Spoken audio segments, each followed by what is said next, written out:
আমাদের সাথে আসেন, আমরা সরকার উঠে আম ছিলে খাবো, চলেন।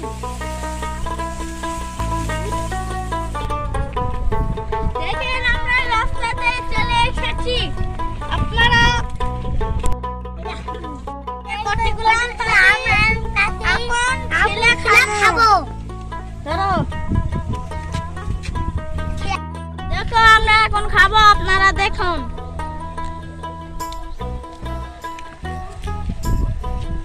আমগুলো কেমন কেমন স্বাদ?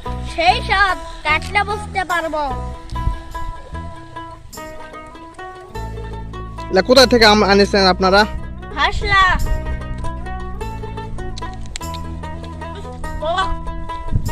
কেমন? টক টক, ই, খুব টক। খুব টক।